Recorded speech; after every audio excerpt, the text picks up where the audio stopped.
Sophronia Strong Hall was built on the University of Tennessee campus in 1925 and was the university's first female residence hall.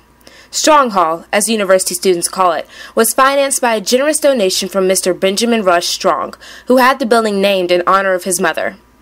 Ashley Moyer, former director of Strong Hall, was able to give insight as to what life was like for students who lived in Strong Hall prior to its final closing in the spring of 2008. I'd always, when I was a student at UT, I'd lived in other residence halls, and I always heard about how much girls love to live in Strong Hall, which I thought was so interesting because most of the rooms didn't have any air conditioning. It was so old. I thought, that's just a weird place to live. Why would people love to live there so much? And when I became a hall director, there were a couple different buildings that were available to work in, and I thought to myself, I really want to work in this little old building and see what it's like, see what everybody's been talking about. And from the first day, it would be so funny, we would give tours. The first year that it was supposed to have closed, we reopened it. So all the girls that moved in were freshmen. So a lot of the building prior to when I moved in was all seniors and law school students, actually upperclassmen. So this first group of freshmen that moved in, I think a lot of them were like, where in the heck am I living? Everybody else is like these nice rooms with this nice new furniture. And immediately there's just a sense of community. I mean, it was only about I think we had at most maybe 250 residents living in there, where most buildings would have hundreds more. And you immediately just got to know each other. There was a small little front desk area that everybody pretty much had to pass through, a very small area, so you really couldn't get through the door without seeing each other, which I think really added to everything. We also had communal space. We had a very big, literally a living room right in the middle of right past the front desk. So hardwood floors, hardwood walls, old furniture, a huge piano that was in there that was probably 100 years old, literally. It was this huge old beautiful piano that girls would play. So it was just really like what you would think of when I think of what it would be like to live in a residence hall in the 50s and 60s. It was almost preserved in that way, and it looked the same, I felt like, as it would have 50 years ago even. So I think the atmosphere of the building added so much to why people loved it so much.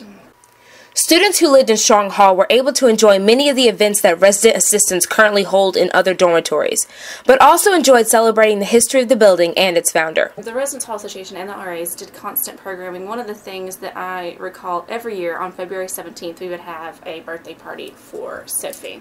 So we celebrated Sophie's birthday, and a lot of the books that you would read would say, especially the ghost stories, would say that she would appear on her birthday in this big mirror that we had in the lobby, which is in that living room that I was talking about earlier. She never appeared in the mirror, but we always would have a birthday cake and have a big birthday celebration for Sophie on her birthday. And we would also try to make that an opportunity to highlight the history of the building and put old pictures up and stuff like that, so the girls got to see what it was like years ago, which is really interesting. Jerry Adams, Director of Housing at the University of Tennessee, was able to explain the structural complexity of Strong Hall and how its residents embraced its non-standard design. Almost every room in the building was a different size and shape. Some rooms had hardwood floors, some had air conditioning, some did not, some had carpet, some had tile floors. Some rooms had private baths, some was community bath, and some were suite style baths. Some were single, some were doubles. So it was a hodgepodge of rooms. And so students, many times their freshman year, before room selection went online, they would camp out all night in the lobby so they could get a better room for the second year. So it was a big deal to camp out so you could get your room for a second year, and especially to get an air-conditioned room. There were very few of those, but it was just it was a place that people didn't want to be to start with usually. But then we would have a ton of seniors living there that lived there for all 4 years because they loved living in Strong. Once they got there, that was their identity. Strong Hall was considered an economic deficit because it would cost too much money for the university to remodel and keep living rates at a reasonable price.